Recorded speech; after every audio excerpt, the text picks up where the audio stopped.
Umahi's assertion regarding negotiation for Kanu's release, a deception that should be ignored, IPOB.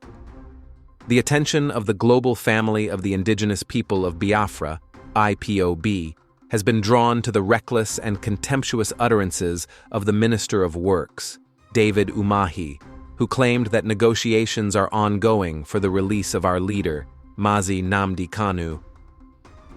This laughable propaganda, obviously orchestrated by the same oppressive government that criminally abducted and extraordinarily renditioned him from Kenya, is nothing short of an insult, both to his person and to the millions of Biafrans whose hopes he embodies. Let it be made abundantly and unequivocally clear. There is no negotiation whatsoever that involves Mazi Nnamdi Kanu accepting any so-called conditions from the Nigerian government. None. Absolutely none. Mazi Nnamdi Kanu is not a political mercenary. He is not a job seeker. He is not a saboteur looking for rehabilitation. He is a freedom fighter whose only condition is this: a UN-supervised referendum or plebiscite for the people of Biafra to determine their future. That is the only acceptable platform for any discussion, not some half-baked negotiations being peddled in the media by political errand boys. Let the world remember. Mazi Nnamdi Kanu has been detained illegally for nearly 7 years, 5 of which have been in solitary confinement, enduring inhumane conditions in the DSS dungeon. He lost his parents, both of whom were laid to rest amid military invasion and trauma. He has suffered torture, physical abuse, and humiliation, all for daring to speak truth to power and demand justice for his people. He has been subjected to multiple amended charges, secret trials, and judicial terrorism, and yet he remains unbroken. What makes any rational person think such a man, who has sacrificed everything, will now grovel for release under ridiculous conditions? If Mazi Nnamdi Kanu were amenable to compromise or cowardice, he would have bowed years ago.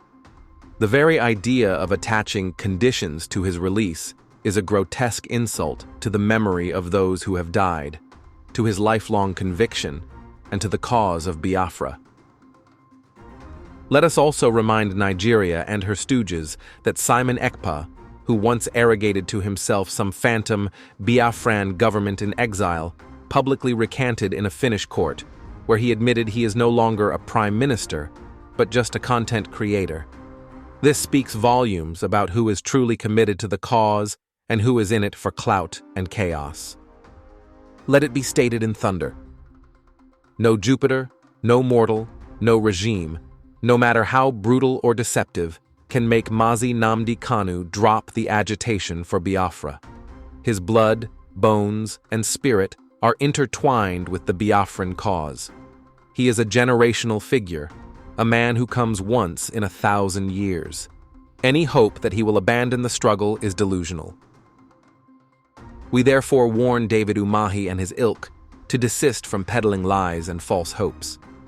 Mazi Nnamdi Kanu's freedom is non-negotiable and must be based on justice, not manipulation. And the only path forward is a referendum, supervised by the United Nations, nothing more, nothing less. The Nigerian state is compounding its own crisis by detaining Mazi Nnamdi Kanu illegally. Let them be reminded that continued injustice only breeds resistance.